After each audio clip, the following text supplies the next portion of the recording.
Je l'ai entendu de la part d'un ancien DSI d'Air France qui disait, il y a le make or buy. Et c'est vrai que les entreprises qui ne sont pas digitales vont être beaucoup dans le buy.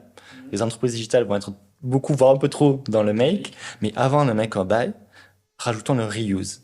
Reuse, make or buy. Et en fait, on va être beaucoup dans cette logique-là.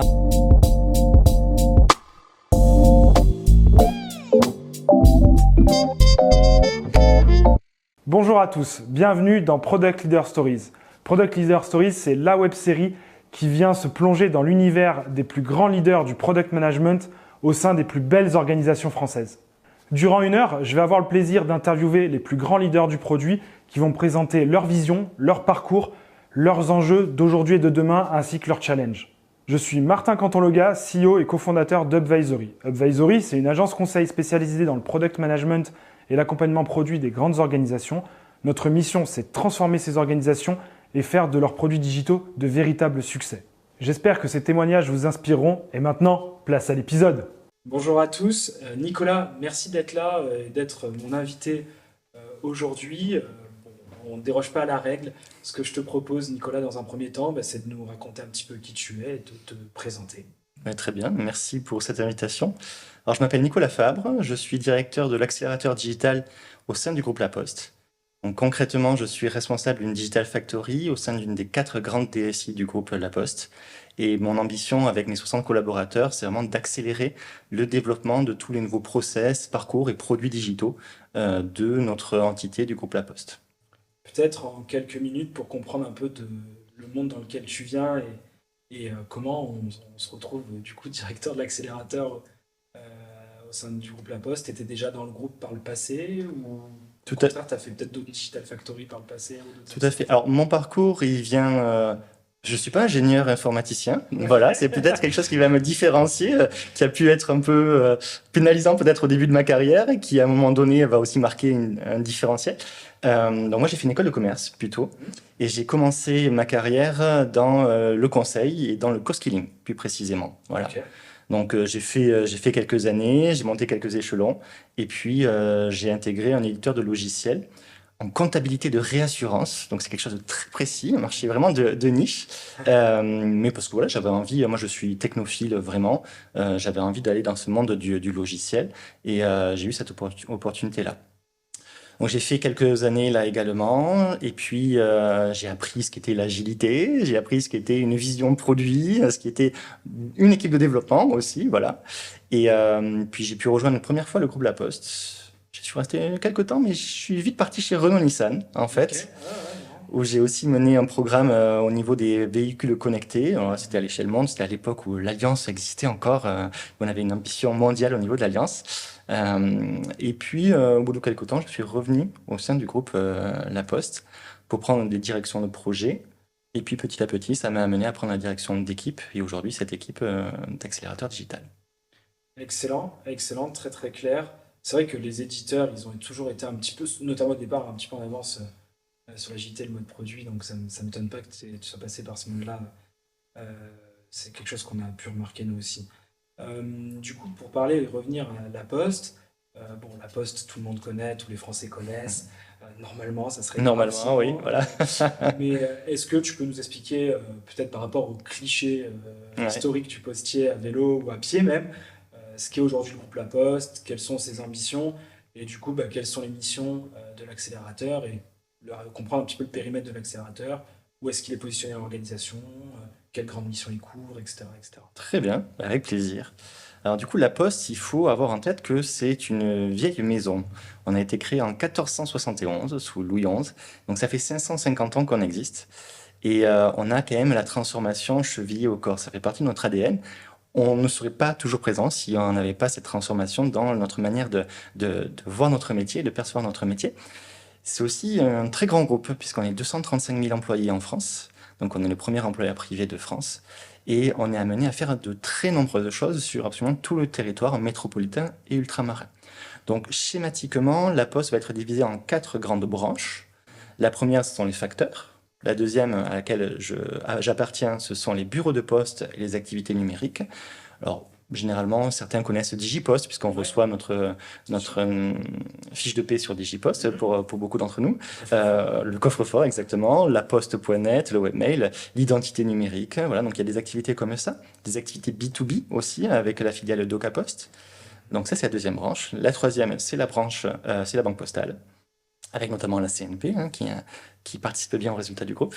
Et la quatrième, ça va être Géopost. Alors Géopost, ce sont les activités de colis, DPD, colis, Chronopost, mais aussi et surtout les activités internationales, puisqu'il n'y a que 15% de l'activité de Géopost qui est faite en France. Donc, je fais un petit zoom. Moi, je vais agir sur la partie bureau de poste, activité numérique, et en débord également avec les facteurs. Puisque l'idée même de cet accélérateur digital, en interne, on va l'appeler Hub numérique, c'est d'être un centre de service interne pour le groupe. Donc ce centre de service, il a vocation à être sollicité avant qu'on aille chercher des prestataires externes, voilà, pour la réalisation de parcours et de projets. Donc nous, il va falloir qu'on trouve un élément distinctif là-dedans pour apporter une vraie valeur, puisqu'il y a des plateaux projets avec Capgemini qui sait très bien remplir des plateaux projets, il n'y a aucun souci, avec tout un tas de SN qui font très bien leur travail. Nous, l'angle que l'on va prendre, c'est celui de l'efficience, celui de l'efficacité. C'est-à-dire que la Poste, on est tous convaincus que dans 30 ans, on sera toujours là. Alors, moi, je ne spiète pas complètement, parce que je suis convaincu qu'il faut qu'on se transforme à vitesse accélérée. C'est la différence par rapport au siècle précédent. Mais ce que l'on fait, on le fait pour 68 millions de clients. Donc, on a chez nous des process industriels qui sont extrêmement costauds, extrêmement robustes, mais qui ont aussi le désavantage de leur inconvénient, c'est-à-dire d'être plutôt lourds, plutôt longs. Et tous les projets ne peuvent pas forcément se permettre d'attendre 3 ans pour voir leur terme. Donc là où nous, on va avoir notre action, c'est celui de se dire, pour les projets qui ont vraiment un time to market particulièrement réduit, ou pour les projets qui ont des contraintes budgétaires particulièrement fortes, on va trouver de nouvelles manières de travailler, et c'est ce qu'on a mis en place depuis une dizaine d'années, voilà, pour accélérer cette transformation. D'accord. Et du coup, le périmètre de produits, services que vous opérez aujourd'hui, est-ce que tu peux nous le définir ou nous donner quelques exemples? Alors, il va être extrêmement varié, puisque, comme je viens de te le dire, du coup, on n'a pas une spécificité particulière sur une connaissance verticale métier, mais on va être à la fois dans le smartphone des facteurs. Donc, ce qu'il faut voir, c'est que les facteurs, leur activité se transforme depuis une bonne dizaine d'années maintenant, puisque le volume courrier décroît d'à peu près 15% par an depuis plus de 10 ans. Donc, si on n'était pas en relatif, on serait en négatif. En bref. Donc, l'activité de distribution de courrier a fortement décru. Pour autant, la présence de nos collègues facteurs sur le territoire métropolitain et ultramarin 6 jours sur 7, ce maillage territorial, il est resté.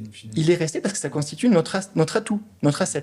On a beaucoup de postes européennes et mondiales, enfin, on va dire occidentales en tout cas, qui ont connu la fin du monopole, la baisse des volumes courriers et qui ont toutes choisi une voie plus ou moins différente sur comment s'en sortir. Si on prend la poste espagnole, la poste anglaise, on a eu des privatisations.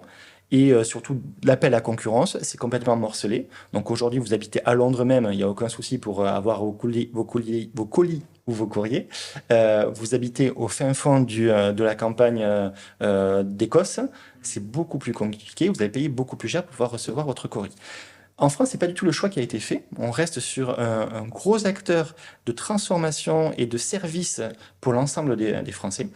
Et donc les facteurs qui sont présents, on va les envoyer, on va les utiliser pour faire des actions de terrain. En fait, ça devient des agents de terrain d'hyper-proximité, d'hyper-proximité, au service des Français, des collectivités. Donc, en termes de produits, puisque c'était quand même ta question, je reviens sur cette question-là, on a développé une application mobile qui est sur le smartphone de l'ensemble des facteurs, qui va leur expliquer la mission du jour ou les missions du jour. Donc, ils vont aller chez Madame Thibon pour aller prendre de ses nouvelles, parce que dans le cadre de l'offre Veiller sur mes parents, les enfants ont souscrit au passage d'un facteur pour prendre des nouvelles de leur mère qui est en voie de dépendance, mais qui est toujours chez elle. Et donc nous, on va collecter son état de santé, enfin, en tout cas son sentiment de bien-être plutôt, différentes données qu'on va aussi remonter du coup à la famille. Donc ça va être un produit, par exemple, Veiller sur mes parents. Dans le smartphone des facteurs. Alors les facteurs, ils peuvent être amenés à faire de très nombreuses choses. La limite, c'est la déontologie, bien évidemment, et toujours, et la créativité. Donc, on a les facteurs qui ont été envoyés dans les casernes des nos militaires pour prendre des mensurations, qui ont servi de tailleurs. Donc, il y en a une trentaine qui ont été formés à la prise de mesures, comme des tailleurs, pour prendre les mesures de nos militaires dans le cas du renouvellement de leurs uniformes, par exemple. En fait, qui est-ce qui est présent sur tout le territoire et qu'on peut envoyer faire toute action de terrain? Alors, le ministère de l'Intérieur et des Armées est présent sur tout le territoire, la Santé, l'Éducation nationale, Enedis aussi est présent sur tout le territoire. Il y a d'autres acteurs, mais en fait, eux, ils ont une mission qui est déjà largement remplie. Donc, ils ont déjà beaucoup de travail. Nous, on est en baisse d'activité, en recherche d'activités complémentaires. Donc, du coup, c'est parfaitement cohérent par rapport à ça. Donc, on va avoir cette application mobile, on va avoir veillé sur mes parents. On va aussi avoir développé, et alors là, on est plutôt dans quelque chose qui n'est pas visible, le SI de facturation ou le SI de contractualisation, qui est extrêmement important, puisque le site laposte.fr fait partie du top 10 des sites les plus visités en France mensuellement. Donc, on a énormément de trafic. C'est devenu une marketplace. Donc, on peut souscrire un contrat, on peut faire des achats, on peut chercher des renseignements. Et là-dessus, dès qu'on va facturer quelque chose, on a eu besoin de moderniser ce produit de facturation. Soit on prenait quelque chose du marché qui coûtait très cher à adapter à tous les flux qui existent déjà au sein du groupe La Poste, soit on recréait nous-mêmes. Nous, on a fait quelque chose un peu intermédiaire, c'est-à-dire qu'on a utilisé un applicatif qu'on a déjà chez nous pour créer ce nouveau produit. Voilà. Facturation, contractualisation, on est derrière du KYC, Know Your Customer, on est derrière une offre de conciergerie d'hyper-proximité, et toute une myriade. Dernier relevé, j'ai fait ça il y a quelques semaines. On avait en live à peu près 120 produits. Okay. Et on est 60 personnes pour les maintenir et continuer à en développer de nouveaux. Gros parc applicatif pour opérer. Exactement. Ok, très clair. Très clair, très intéressant. Est-ce que du coup, sur tous ces exemples, tu disais, vous êtes plutôt sur, et on va en parler un petit peu après, mais du développement rapide, voilà, de la mise en production, tu disais très efficace, très rapide. Est-ce que vous avez des critères comme ça ou c'est pas du tout votre politique de choix des produits, services à opérer ou pas en fait? Est-ce que vous avez des filtres, des gates où vous dites ça c'est pour nous, accélérateur, ou ça c'est pas pour nous, pour un prestataire, tu l'évoquais, du marché, ou pour j'imagine une autre DSI du groupe, voilà, quelle qu'elle soit? Tout à fait, tu as tout à fait raison. Hein. Évidemment, il n'y a aucune solution magique, il n'y a aucune baguette magique. Et moi, je suis juste une petite Digital Factory, modeste au sein d'un grand groupe. On est des milliers de salariés à travailler dans les différentes DSI. Moi, j'ai la chance d'avoir une soixantaine de collaborateurs extrêmement performants, compétents également, mais on reste petit et on reste humble. Donc nous, on va être une des multiples solutions qui existent. Voilà. Surtout dans le cadre de time to market réduit ou d'optimisation des coûts. Et puis, il y a, si on rentre, moi, c'est quelque chose que j'aime bien dire, parce que ça vient pas de moi, je l'ai entendu de la part d'un ancien DSI d'Air France qui disait, il y a le make or buy, et c'est vrai que les entreprises qui sont pas digitales vont être beaucoup dans le buy, les entreprises digitales vont être beaucoup, voire un peu trop dans le make, mais avant le make or buy, rajoutons le reuse. Reuse, make or buy. Et en fait, on va être beaucoup dans cette logique-là. On est dans Green IT, donc il faut voir que le groupe La Poste, notre DSI en tout cas, est labellisé numérique responsable de niveau 2. Donc c'est de gros efforts sur le Green IT, de gros efforts sur l'éco-conception, mais pour de vrai, hein, c'est vraiment des éléments transformatifs. Des gros standards.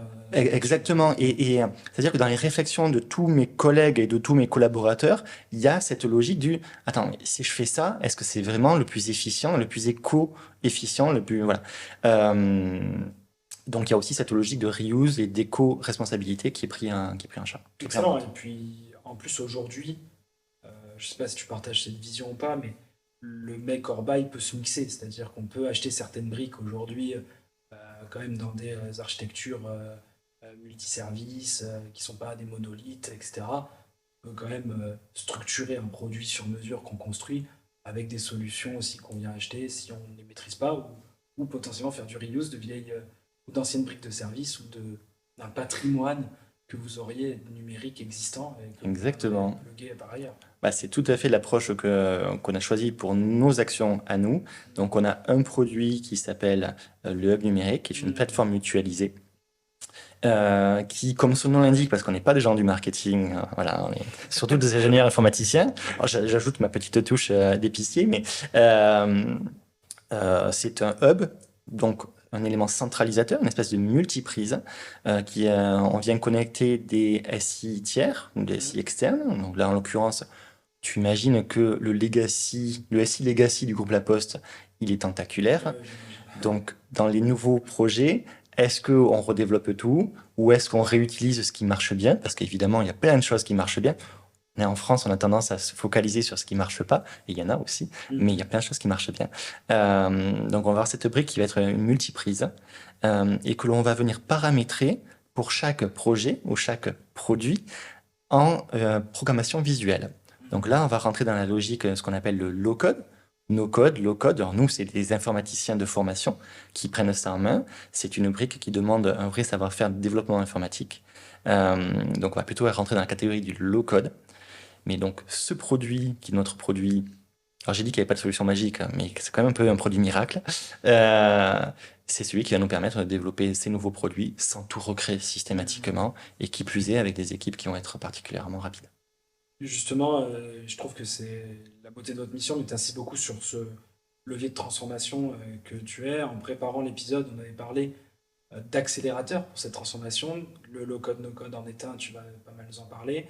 Également, et c'était pour ça que j'étais très intéressé pour t'avoir en invité, la pratique produit et l'agilité a été un accélérateur pour vous. Est-ce que voilà, tu peux nous expliquer un petit peu ces grandes briques, ces grands éléments? Aujourd'hui, comment tu considères la maturité produit, peut-être, et agile de tes équipes? Est-ce que c'est le reflet global du groupe? Je serais heureux de t'entendre là-dedans. J'imagine pas forcément, et ce qui serait assez logique dans une société aussi importante que la Poste, mais aussi comment vous arrivez à moderniser les technologies, moderniser les approches, moderniser les méthodes, les transmettre, et aussi peut-être être un vecteur de changement pour des parties prenantes qui sont pas forcément en maîtrise de ces sujets. J'ai envie de croire qu'on est une partie des vecteurs de changement, effectivement. Je vais toujours essayer de rester modeste aussi par rapport à la taille de ce très grand groupe. Oui, effectivement, comme tu le présupposes, il y a toutes sortes de situations au sein d'un groupe aussi grand, avec certaines équipes ou filiales qui sont vraiment à l'état de l'art et en avance même en cryptographie. On a des tueurs à la Poste. On n'imagine pas en fait les besoins de cryptographie qu'il peut y avoir dans nos activités, mais on a des tueurs et l'identité numérique par exemple a été certifiée ANSI, niveau sécurisé plus. On était les premiers en France et pendant des années on est resté les seuls en France à ce niveau de certification là, quoi. C'était fournisseur d'identité pour France Connect. Exactement, c'était France Connect plus. Mais là, j'ai dit plus, mais c'était juste le plus. Ce qui fait que quand France Connect a connu un souci, en fait, il a fallu se déporter sur la seule solution qui était certifiée le niveau supérieur, qui était l'identité numérique. Et ce jour-là, je peux dire qu'on n'était pas peu fiers de l'avoir fait, parce que pendant un moment, on était les seuls. On s'est dit, bon, mais pourquoi on était plus royaliste que le roi? Là, on a su. Donc oui, donc des situations forcément disparates, une volonté de transformation qui est vraiment... Alors ça, c'est quelque chose... moi, je suis pas RP, je suis pas entraîné pour répondre aux journalistes ou quoi. Donc, je te dis des choses comme je les vois, mais il y a quelque chose quand on est postier. Parce que moi, en fait, pendant 10 ans, j'ai été en filiale de la Poste. Et il y a quelques temps, mon équipe et moi avons été intégrés au sein du groupe. Et là, on a découvert ce que c'était que d'être postier. Et en fait, donc certains vont se dire, oui, c'est la sécurité de l'emploi, oui, c'est pas... Alors non, il n'y a pas du tout de sécurité de l'emploi. Moi, je suis employé du secteur privé, j'ai un contrat privé et je peux tout à fait me faire virer comme n'importe qui d'autre. Mais il y a un sentiment d'appartenance à une idée de servir nos clients. Alors, certains vont parler de service public. Moi, je sers mes clients, donc c'est pas forcément le public. Je suis pas dans une notion de gratuité ou de voilà, mais on va servir les Français. On est là pour servir nos compatriotes, nos familles, tous nos compatriotes et toutes les entreprises de France. Et on peut avoir les torts que l'on a, comme tout le monde a des torts forcément. Il y a pour tous les postiers, et je pense qu'il y a très peu d'exceptions, tous les postiers, cette volonté de bien faire. On veut bien faire. Donc, c'est pas le petit travail tranquille, c'est pas PTT. On est très nombreux à faire des horaires assez incroyables. On se fait taper sur les doigts par les RH. Mais voilà, on va vouloir transformer. Et donc, des situations disparates, une volonté commune de transformation pour servir nos clients. Et là-dessus, on passe à l'agilité. Alors l'agilité, moi quand je suis arrivé chez mon éditeur de logiciels en comptabilité de réassurance, il venait de basculer en agile. Donc j'ai limite jamais connu le cycle en V, enfin, presque. C'était une espèce de cycle en V qu'on appelait agile. Hein. Moi j'aime bien l'appeler le vagile. On découpait en sprint, un cycle en V. Quoi. Voilà, exactement. Puis maintenant, on a des équipes qui sont en safe, donc on fait un gros PIP, et à la fin du PIP, on retombe en cycle en V. Donc voilà, il y a certaines équipes qui sont encore au début de la transformation, mais non, globalement, l'agilité est vraiment au cœur du SI aujourd'hui du groupe La Poste. Rejoindre le groupe La Poste pour travailler dans les DSI, c'est rejoindre des équipes qui sont modernes, qui sont à l'état de l'art de ce qui se fait. Et l'agilité, nous, on a un train safe. Les facteurs ont un train safe où jusqu'à il y a 2 ans, il y avait 500 personnes lors du PIP. C'était beaucoup trop, tu vois. Mais cette volonté de vraiment, on y va, on transforme. Notre équipe là-dedans, bah, on est un petit peu devant. On fait un peu les lièvres, quoi, des fois aussi. Donc, comme dans une organisation militaire, on va avoir des équipes commando qui vont être larguées devant la ligne de front. Voilà. Mais on peut pas imaginer que toute l'armée soit comme ça. Voilà. Donc nous, on est un peu un feu follet. Voilà. Et on va pousser cette logique produit d'agile. Voilà. Donc, dans le no-code, il y a la notion de product builder. Dans le low-code, elle y est un petit peu moins. Donc cette notion, c'est de dire, en fait, c'est la même personne qui va être product owner et développeur. Voilà. Alors, on va oublier le chef de projet. Oui, qui fait même un peu tout. Voilà. Parce que dans le no-code, on peut faire peut-être un peu tout seul. Bon, nous, on a une échelle où on peut pas avoir une personne qui fait tout. Mais en fait, on va se retrouver avec un binôme que moi, j'aime appeler chef de projet parce que je suis un peu vieille école, en fait. Hein. Product owner, pourquoi pas. Mais surtout en tant que manager, le chef de projet, je sais ce que je vais lui demander. Je vais lui demander que le client soit satisfait et que tout arrive à bon port. Voilà. Le product owner qui va avoir sa vision produit, elle est nécessaire. Maintenant, c'est pas ce qui va m'intéresser en tant que manager. Je veux que tout arrive à bon port. Voilà. Donc, on va peut-être en équipe réduite où on va être le développeur, le chef de projet et le client interne. On va amener avec cette notion, ce trinôme, à définir ensemble le produit. Le besoin, avec le client qui reste un client, même si c'est un client interne. Donc, Youssef, qui est mon client préféré au marketing, il a toujours des idées un peu farfelues, qui arrivent on ne sait pas où, mais ça reste un client, c'est normal. Et l'activité de mon équipe, du binôme qui va être mis en face de Youssef, c'est de dire, attends, ok, concrètement, posons-nous, on va te faire de suite une étude de faisabilité, un avis de faisabilité, et on va de suite caler ensemble, du coup, une vision produit en agile. Donc, parlons de MVP. J'ai passé beaucoup de temps à expliquer ce qu'était un MVP en interne. Voilà. On a 68 millions de clients, donc il faut penser de suite généraliser à l'ensemble des 68 millions et de la France entière. Waouh, peut-être pas. Peut-être que dans une démarche d'innovation, d'idéation, on va d'abord commencer par des MVP, puis on va, voilà. Et puis après, on a été amené, voilà.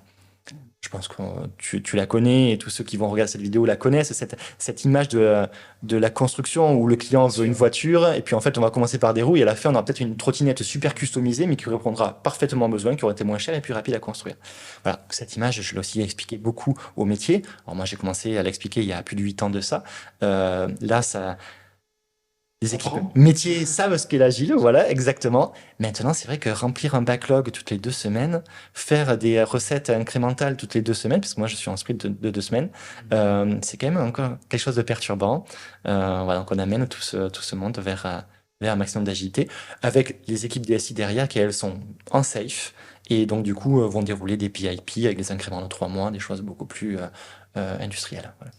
Et justement, est-ce que un de vos rôles parce que bon, on voit que c'est quand même un des grands défis des grandes organisations comme la tienne, c'est d'arriver à rapprocher le métier, qui est souvent loin des sujets numériques, d'une DSI ou d'équipes techniques qui sont loin de la compréhension métier. Et justement, est-ce que des organisations comme les vôtres apportent de la glu et font monter à la fois en compétences la DSI sur peut-être des pratiques de travail plus modernes, avec moins de contraintes, certes, hein, pas le même legacy, pas la même complexité derrière technique pour opérer, mais également le métier à monter en compétence, à s'intéresser, à se dire qu'il ne faut pas attendre peut-être effectivement une généralisation dans 3 ans, une solution numérique pour répondre à leurs problématiques et leurs irritants. Effectivement, c'est une de mes ambitions de renforcer le lien avec le métier. Et moi, je vais explorer un territoire nouveau, on va dire plutôt. C'est-à-dire que l'organisation qui est en place est efficace. Elle a fait ses preuves depuis de nombreuses années. Et MOA, c'est un métier. UX/UI, c'est un métier. Et donc, on a des grands pôles comme ça. MO, c'est un métier. Business Analyst, on a des grands pôles, de grandes fonctions. Tout ça, c'est bien en place. C'est bien huilé. Ça marche bien. Après, c'est une statistique que j'aime bien aussi rappeler. 70% des projets IT terminent en échec. Il faut l'avoir en tête, quoi. Donc, à la Poste, comme n'importe où ailleurs, moi, je travaille donc pour Renault Nissan, je travaillais pour AXA, je travaillais pour Leclerc, je travaillais pour pas mal de grands comptes. Un projet IT dans un grand compte, c'est long pour plein de raisons. Et puis, il y en a plus de la moitié qui terminent en échec. Voilà. Donc, les organisations sont en place, ont de jolis succès, et puis de temps en temps, il y a aussi quelques échecs. Là où, par contre, on va trouver une frustration des métiers, moi, quand j'en parle, parce que je suis proche de l'ensemble de mes collègues, et dire, ouais, mais on a certains besoins qui sont jamais répondus par la DSI. Pourquoi? La DSI, ça c'est aussi quelque chose, j'intervenais dans un podcast en début de semaine, et dit, oui, mais la DSI quand même, je dis, non, attendez, faut se rendre compte du métier de la DSI. Maintenir un applicatif qui est juste énorme, le faire évoluer, parce que nous, on n'est pas une start-up, quoi. Le logiciel qui est dans l'ordinateur des chargés de clientèle en bureau de poste, on va pas changer de version toutes les 2 semaines, et on va pas changer du tout. On a plusieurs dizaines de milliers de collaborateurs, de collègues qui travaillent dans ces bureaux de poste. Qui utilisent tous les jours. Qui utilisent tous les jours, qui utilisent avec des besoins différents, etc. Donc, on va pas tout changer du tout. Maintenir ce qui existe, faire évoluer ce qui existe, c'est un travail qui est long, qui est compliqué, qui est pas facile. Et donc, alors, dans l'ensemble, il y a de temps en temps des petits ratés, des choses à améliorer, mais on oublie tellement, le numérique est tellement pervasif, il est partout dans notre société aujourd'hui, dans nos usages du quotidien. C'est très facile de faire les choses. C'est facile, et puis c'est normal que ça marche, quoi. Nous, on est derrière. Ceux qui moulinent dans la cave pour faire en sorte que ça marche bien, c'est nous, c'est la DSI, quoi. Donc, voilà, le travail de la DSI, c'est un travail de l'ombre, c'est un travail où on est souvent un peu les boucs émissaires faciles de projets qui ne vont pas dans le bon sens. Mais je voudrais un peu redorer un peu l'aide de noblesse de la DSI. C'est un travail de dingue qui est fait, et si tout fonctionne à quelques chouilles après, c'est vraiment parce que la DSI est derrière, les collègues sont derrière. Je n'ai pas répondu à ta question pour autant. Non, mais justement, est-ce qu'une entité comme la tienne qui est complémentaire, pour moi qui est un complément, ça ne vient pas remplacer la DSI, ce qu'on a entendu au début des structures d'accélération de Digital Factory, et à l'inverse, ça permet de faire ce qu'une DSI ne peut pas faire parce qu'elle est contrainte de maintenir les grands systèmes et les grands applicatifs qui tournent d'une organisation. Est-ce que du coup tu viens justement faire, je reprends ta phrase du début, sur les 70% d'échecs qu'on partage, est-ce que ces démarches, ces structures, on va dire plus petites, plus opérantes, avec d'autres méthodes de travail, viennent dérisquer ça en fait? Est-ce que vous venez un peu changer justement la stade préalable qui fait mal? Tout à fait, c'est quand c'est possible. S'il faut changer le logiciel des ordinateurs des plus de 8000 bureaux de poste, c'est pas quelque chose qu'on va faire dans une agilité absolue, quoi. Va falloir vraiment s'assurer que ça marche bien, voilà. Mais quand on est sur de nouveaux produits, pourquoi penser généralisation de suite? Pourquoi pas se donner la possibilité de tester? Dans la programmation visuelle, no code, low code, le vibe coding, on va être dans du fail cheap. Fail fast, fail cheap. Et ça, c'est quelque chose qui va être qui est important aussi. Assez... Se dire, si on est en échec, au moins on n'est pas en échec sur un impact exactement. critique. Je vais être en échec au bout de 2 mois. Je vais avoir investi 20 000 euros. Alors, 20 000 euros sur les investissements du groupe La Poste, c'est pas grand-chose, quoi. Bien sûr. Et ça nous permet de tester les choses. Ça permet d'innover. J'avais l'exemple d'une collègue qui avait repris l'application YouPix. Alors YouPix, c'était, malheureusement je parle au passé, donc vous allez comprendre de suite la fin de l'histoire, mais c'est une application qui permettait de faire des cartes postales personnalisées avec ses photos. Rien de révolutionnaire, mais la Poste qui fait des cartes postales, il y a un sens quand même.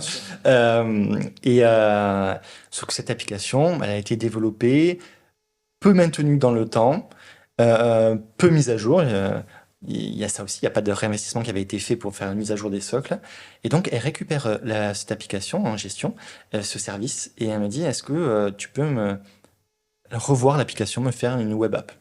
Pourquoi une web app? Pourquoi? Qu'on creuse le truc avec elle. Et puis, on commence une série d'allers-retours entre une expression de besoin et des devis que je lui ai renvoyés. Voilà. Je lui renvoyais un devis et puis il revenait toujours vers moi 2-3 semaines plus tard en disant non, finalement j'ai une coupe budgétaire donc je peux pas, donc faut couper. Ok, on coupe. Non, finalement j'ai retrouvé du budget donc on rajoute. Et puis non, finalement ça dure 6 mois. Pendant 6 mois avec Malika en face, on fait des allers-retours et ça me prend énormément de temps. Jusqu'à un moment donné où j'en ai marre. Hein. Je me dis attends, on va lui faire un MVP. Mais on va lui faire. Tant pis. Elle me l'a pas commandé. Elle m'a pas passé la commande. Je vais lui faire le MVP. Parce que ce qu'elle demande, je suis convaincu qu'en peu de temps, je vais réussir à le faire. Ça a pris 9 jours de travail pour la développeuse de mon équipe, Amélie, qui avait fait une reconversion. 6 mois plus tard, elle n'avait jamais été développeuse de sa vie. Hein, elle a fait une reconversion. Voilà. Donc ça a pris 9 jours de travail. Malika, j'ai fait exprès de pas lui répondre. Elle me dit, Nicolas, ton devis, je pars en vacances bientôt, j'aimerais avoir ton devis, le valider avant de partir en vacances. Alors le valider comme les autres fois, plutôt avoir le temps de rebondir dessus.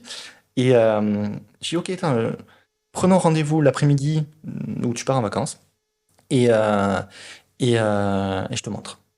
Prends rendez-vous, puis je commence la réunion, je dis le devis je l'ai pas. Tu vois, mais c'est ce que je t'avais demandé, tu m'as fait poireauter. Par contre j'ai ça. Donc avec Amélie, on lui fait la démonstration de cette web app qui permet de prendre une photo, la customiser, l'envoyer, etc.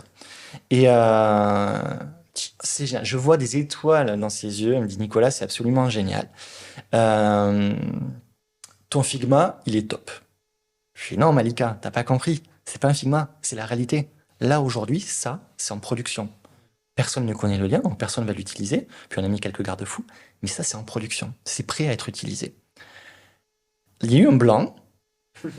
Et puis, je vais réfléchir. Elle est partie en vacances comme ça.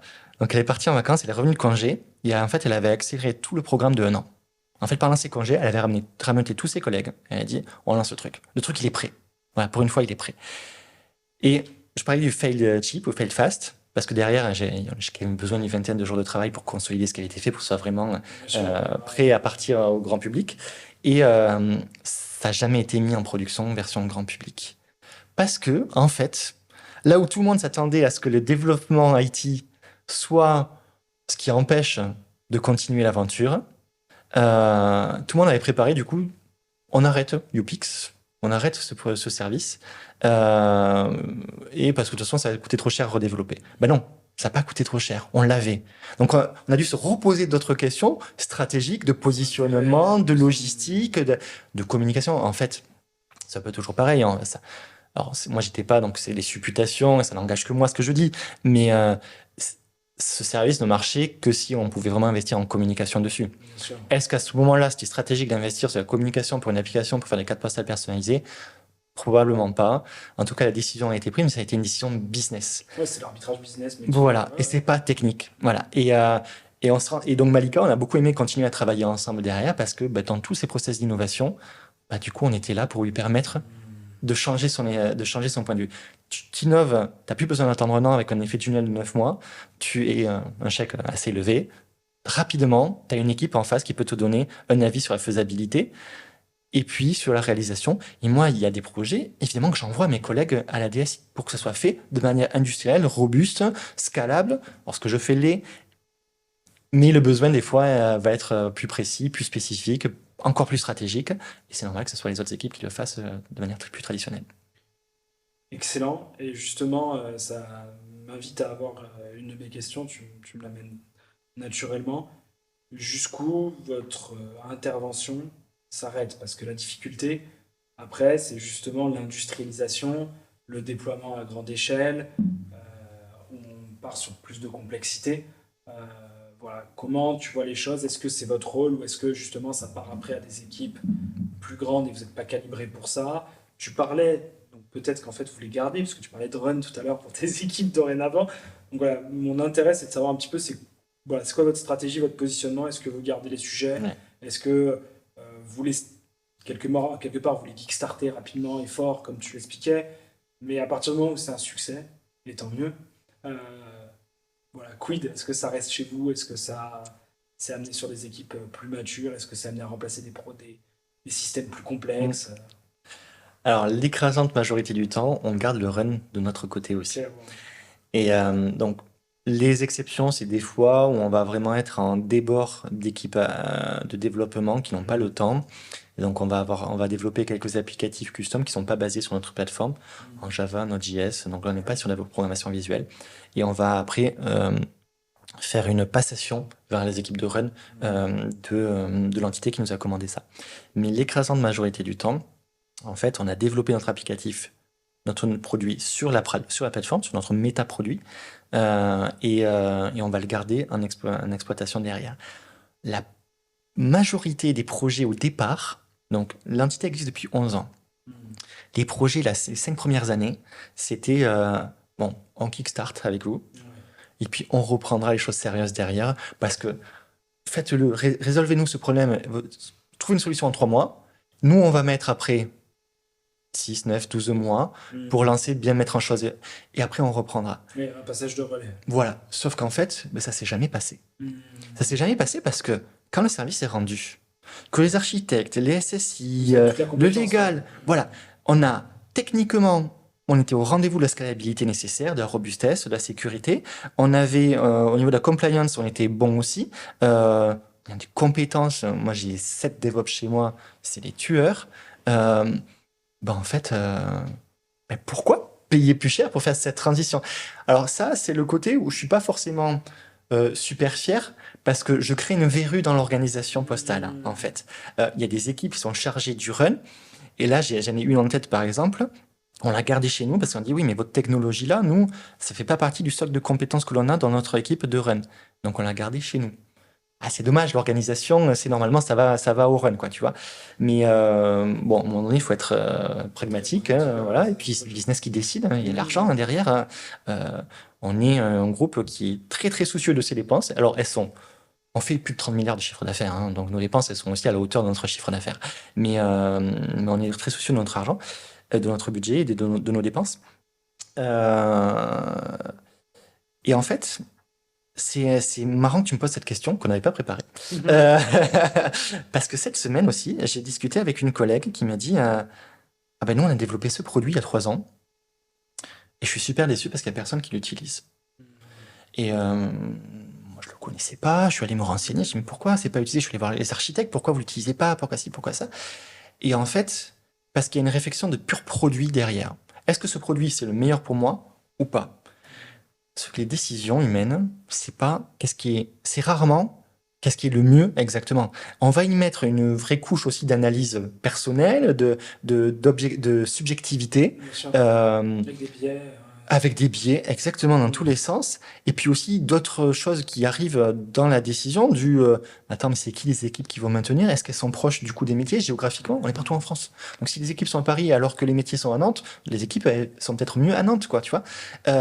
Donc du coup, il y a ces questions-là, et en fait, elle s'est retrouvée dans la situation qui était la mienne il y a 5 ans. C'est-à-dire, j'ai un sacré bon produit, il n'y a personne qui veut utiliser mon sacré bon produit, quoi. Mais qu'est-ce que je fais? Voilà, j'ai remis ma casquette d'épicier en d'école de commerce. Hein, je dis, mais on va créer en fait une offre de service autour. C'est-à-dire que notre produit, il existe, mais on va le packager et on va le vendre. C'est pour ça que, en début, je me suis présenté comme étant responsable d'un centre de service et pas responsable directeur d'un produit. Moi, j'apporte un service et pour apporter ce service, j'utilise mon super produit. Mais moi, je sais que mon produit il est absolument super et je continue à le faire évoluer. Donc, mon service, c'est de la MOA, du build et du run. Et je garde tout ça. Et puis, quand il faut passer aux autres pour l'organisation et compagnie, on fait partie de la DSI et de l'organisation, bien évidemment. Excellent. Pareil, petite question annexe qu'on n'avait pas forcément préparée. Est-ce que, parce que tu sers un métier particulier, certaines business units, j'ai l'impression, Mhm. le groupe est tentaculaire, comme tu le disais. Est-ce qu'il y a d'autres structures d'accélération au sein du groupe comme la vôtre, pour d'autres métiers du groupe? Et est-ce que justement vous collaborez aussi peut-être en partage de compétences, en partage d'outillage, en pratique de travail? Enfin, j'imagine qu'il y a des synergies et des communs peut-être à aller chercher là-dessus aussi. Exactement. Et en plus, à la Poste, on a la chance de faire partie du groupe Caisse des dépôts et consignations, CDC. Alors, je dis peut-être une énorme bêtise, mais l'autre jour, il y a le DSI de la CDC qui m'a dit on a 5700 filiales. Ok. Donc c'est beaucoup. Là-dedans, il y en a qui sont énormes. Il y a BPI France, il y a Caisse des dépôts et consignations elle-même aussi. Voilà. Banque des territoires. Banque des territoires, exactement. Il y a Transdev aussi qui en fait partie. La Poste est une très très grosse filiale, évidemment, de la CDC. Donc oui, à l'échelle de ce groupe énorme, il y a des structures comparables. Chez BPI, justement, mon collègue s'appelle aussi Nicolas. C'est peut-être un atout. Nicolas qui est venu ici, non? Je sais pas s'il est venu. J'ai pas suivi. Pour mon premier invité. Ah ben voilà. Mais qui aussi est responsable. Alors lui, il va pas l'appeler accélérateur. Alors Digital Factory, ouais, oui, c'est Digital Factory. Ils sont 300. Ouais, c'est très gros. Ouais. Belle Digital Factory. Ils ont des programmes. Alors nous, le low code, no code, low code, on en parle entre nous justement. La partie IA. On a presque réussi à faire une interview tech sans parler d'IA, mais on est en 2025, donc on va quand même en parler. Voilà, donc aussi dans l'utilisation de l'IA au service des développeurs, on en parle beaucoup. Donc oui, il y a d'autres structures. Alors moi, le terme d'accélérateur digital, je l'ai piqué à Sanofi. J'avoue, donc si Sanofi écoute, merci. Donc c'est un terme marketing qui me plaît beaucoup. Après oui, les Digital Factory qui sont posés avec la DSI, mais à côté des équipes qui gèrent le run par exemple, c'est quelque chose qui a pas mal dans le groupe, avec de belles synergies. On est aussi un groupe très ouvert à l'externe. On a des échanges. Moi, il y a quelques semaines, j'étais en échange avec Airbus à Toulouse. Alors vous entendrez peut-être avec mon accent, je viens de Toulouse, mais j'ai enfin pu visiter les lignes d'assemblage d'Airbus. Mais oui, il y a énormément d'échanges avec d'autres entreprises aussi, avec EDF, avec la PHP, avec les banques. Donc oui, c'est une émulation qui est encore en phase d'émulation, mais qui fait partie de cette transformation du groupe. Ok, chouette. Et pareil, c'est bien parce que tu m'ouvres des fenêtres pour l'échange. Mais justement, parce que bon, spoiler alerte, 98% de mes invités me citent l'IA quand je demande voilà, quel est le futur et quels sont les signaux faibles qu'ils voient. J'ai envie de te poser cette question, comme je t'avais évoqué à double titre. Est-ce que tu vois des grands changements technologiques dans le domaine dans la filière du numérique au global qui viennent vous impacter, sur lesquels vous êtes obligé de vous positionner, ou en tout cas, ça vous intéresse aussi d'y aller? Et à contrario, tu l'évoquais, la Poste, c'est un métier, une entreprise historique en France qui a toujours été en transformation. Est-ce qu'il y a des transformations, des impacts dans le domaine de la mobilité, dans le domaine du serviciel, dans le domaine du transactionnel qui viennent vous impacter? Tu es obligé aussi de prendre en compte dans ton portefeuille de services, produits que tu as? Alors, je vais commencer à répondre par la deuxième partie. Okay. Transformation de nos activités. Elle est totale. On est vraiment en recherche de relais d'activité, de transformation aussi du groupe. On est dans un monde digital. Donc, on sait que ça a passé une grande partie par le digital. Et là, on voit qu'on a besoin de développer, mais plein de choses. On est aussi dans le figital. Par exemple, c'est un sujet qui est extrêmement rigolo à travailler. C'est la boîte aux lettres. La boîte aux lettres, c'est de la tôle aujourd'hui. C'est juste de la tôle. Et sauf qu'on a un avantage énorme en France, c'est qu'il y a une loi qui définit une norme des boîtes aux lettres.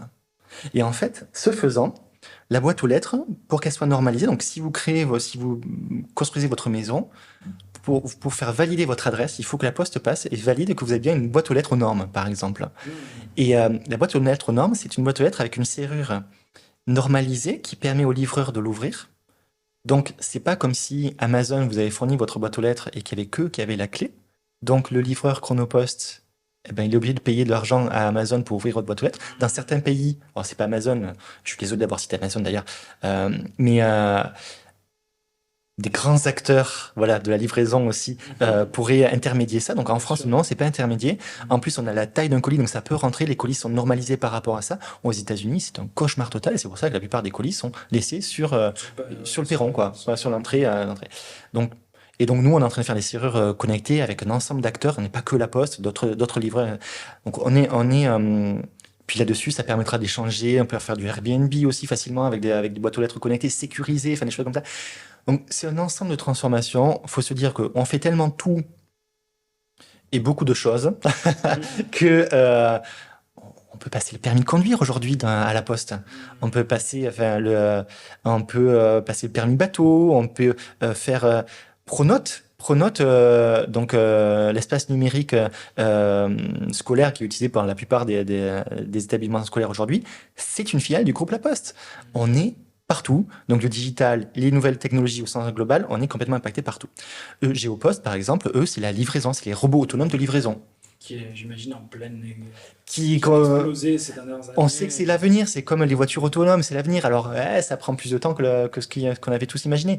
La livraison par drone, j'en parle même pas parce que on a fait énormément depuis une bonne dizaine d'années. Alors après, le changement que je vois moi, je vais répondre à ta première partie de question.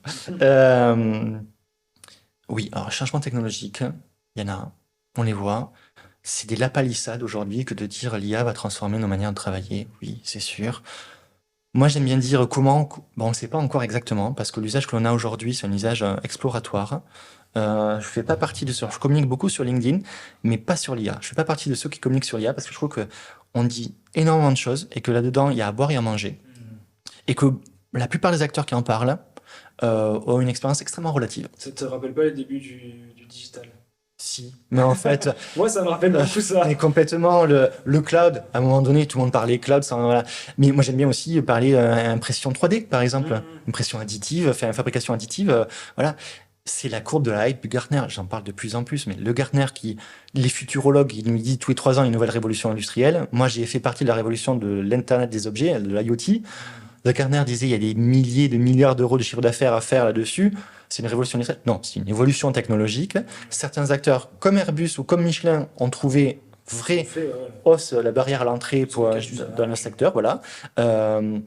Maintenant, moi, j'ai un chauffe-eau connectable. J'ai beau être très technophile, je l'ai pas connecté parce que je vois pas l'intérêt. Voilà, les fours connectables, à part pour préparer Shabbat pour ceux que ça concerne, il n'y a pas d'autre intérêt, quoi. Voilà. Donc, l'IoT n'est pas une révolution absolue. L'IA, une évolution beaucoup plus forte, je pense quand même que l'Internet des objets, ça n'a peut-être pas changé complètement. Moi, l'autre jour, j'ai pris un Uber. Je parlais avec ma chauffeuse, elle me disait, je veux arrêter. Je pense que je vais chercher un métier dans l'IA. Mais pour faire quoi? Ben, je sais pas, mais tout le monde en parle. Je vais regarder. Ouais, attends, on va y aller mollo. Enfin, tu vois. Je pense que les usages, ils vont prendre un peu de temps à atterrir. Mais la vraie transformation que je vois, elle est humaine, en fait. Dans mes usages à moi, donc avec la programmation visuelle, en fait, je suis plus lié, pieds et poings liés, à des développeurs qui sont une denrée rare, chère et volatile. Avec la programmation visuelle, et c'est vrai avec l'IA au service de la programmation. La technologie, ça c'est Exactement. sûr. Et en fait, on revient à l'essence même du métier de développeur. C'est quoi être développeur? C'est l'algorithmie et les bonnes pratiques. C'est l'ingénierie. Exactement. Voilà. C'est l'ingénierie. Et c'est pas le fait de maîtriser le Java sur le bout des doigts. Parce que ça, ChatGPT le fait mieux que toi, en fait. Donc, on enlève cette couche de je connais par cœur et on arrive sur je définis. Exactement. J'aide à définir un produit et j'en définis toute la logique algorithmique derrière, l'évolution nécessaire, la robustesse, la sécurité nécessaire. C'est ça le vrai cœur du métier. Et en fait, apprendre ça, moi, j'ai de plus en plus de gens dans mon équipe qui sont des gens en reconversion professionnelle, enfin, qui ont fait une reconversion professionnelle, qui avant étaient profs des écoles, techniciens de laboratoire, logisticiens, ingénieurs du son. En fait, des gens qui vont, par leur tempérament personnel ou par leur métier ou par leurs études, avoir développé une vraie compétence logique, algorithmique. Les ingénieurs du son, c'est un truc de dingue. Ils passent leur temps à chercher où est l'origine du problème entre les dizaines et les milliers de câbles qu'il y a à droite à gauche, essayer de s'assurer que ça va pas péter en faisant ci ou en faisant ça. En fait, un développeur, ça fait à peu près ça aussi, quoi. Et donc, des gens qui ont envie de changer de métier, il y en a plein par le monde, c'est même assez générationnel.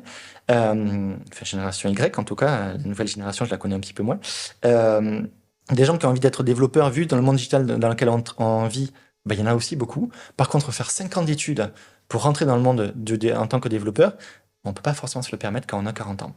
Par contre, faire 1 an d'études, puis une alternance pour apprendre ce métier, en fait, on en trouve. Et moi, c'est avec des gens comme ça que je suis amené à travailler maintenant. Des gens qui, du coup, on va avoir un vrai passif de travail. Donc, je vais les prendre non pas en sortie d'école, mais avec leur background derrière. Des vrais savoir-être qui vont être beaucoup plus fidèles, beaucoup moins volatiles. C'est que le développeur, moi, je paye 2 ans d'apprentissage pour un développeur. Je le prends en CDI derrière en essayant de faire une belle proposition salariale. Il y a une grosse ESN qui passe derrière qui propose plus 20% 6 mois après. Forcément qu'il va partir pour faire plus 20% dans son salaire. En plus, il a 24 ans, évidemment qu'il faut qu'il y aille. Et moi, je suis juste dégoûté. Voilà. Et en plus, la scène derrière va me le revendre. Ça, c'est encore autre chose. Voilà. Donc, l'évolution forte que je vois, c'est on va avoir besoin de moins de développeurs, plus capés, qui vont pas forcément avoir besoin d'avoir 20 ans d'expérience et 5 ans d'études derrière, qu'on va payer moins cher. Mais ça, c'est une vraie révolution aujourd'hui. Donc, on peut parler d'IA si on veut, on peut parler de ce que l'on veut. Mais la vraie révolution que je vois, moi, en tant que manager, c'est des développeurs plus faciles d'accès, moins chers, plus compétents, plus capés, et qui vont me permettre d'être plus efficient dans ce que je fais. Donc, développer plus de digital. Ça, en tant que manager et que responsable de produits, de projets et de livrables, c'est vraiment l'évolution que je constate aujourd'hui, que je prends et que j'embrasse avec un grand plaisir. Écoute, beau message d'espoir, c'est chouette, et au moins on se dira pas que l'IA remplace des jobs avec une vision hyper chaotique et négative du sujet. Je trouve que c'est intéressant cette vision que tu apportes, pragmatique et plutôt positive d'ailleurs, et qui ouvre le champ de compétences à plus de personnes. Moi je suis assez d'accord, par une commoditisation de la technologie quelque part. Tout à fait. Plus de réflexion et de 360 là-dessus. Et si je peux me permettre, il y a cette question aussi, mais les développeurs, est-ce qu'ils ne doivent pas avoir peur pour leur métier? Absolument pas. En fait, avec plus de monde, on fera beaucoup plus de choses. Donc, il n'y a aucune nécessité de réduire. Voilà, il n'y a aucune nécessité de réduire le nombre de développeurs. Il y a tellement de choses à faire. En fait, il y aura juste encore plus de choses à faire. On va juste être plus efficace, plus efficient dans ce que l'on fait. Donc, développeurs, n'ayez pas peur. Et puis, si vous avez envie de devenir développeur, par contre, il y a plein de formations, il y a plein de reconversions qui sont en train de se mettre en place. Et c'est une très bonne idée, je pense. Excellent. Nicolas, merci. Encore merci pour ce témoignage et tous ces apprentissages, c'est très riche.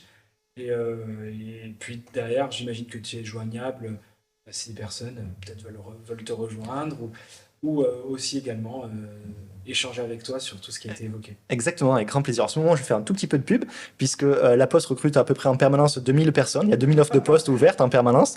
Donc, cherchez sur Internet, je ne sais plus comment ça s'appelle, c'est Bourse aux emplois ou c'est quelque chose comme ça. Et puis, pour me suivre, je suis disponible sur LinkedIn. Vous retrouverez ma photo sur LinkedIn. Voilà. Et puis, je publie pas mal d'actualités. Je fais aussi un petit podcast. Donc, voilà. Super. Encore merci. C'est moi. Merci beaucoup. Merci d'avoir écouté cet épisode. Si cet épisode de Product Leader Stories vous a plu, je vous conseille de vous abonner à votre plateforme d'écoute favorite telle que YouTube, Spotify. Ça vous permettra d'être alerté et de pouvoir visionner automatiquement les prochaines sessions. Si vous rencontrez une problématique produit ou autour de votre organisation produit, Upvisory et moi-même, nous tenons à votre disposition pour échanger sur le sujet et ça sera un grand plaisir de vous accompagner. Et on se dit à très bientôt pour un prochain épisode de Product Leader Stories. Allez, bye!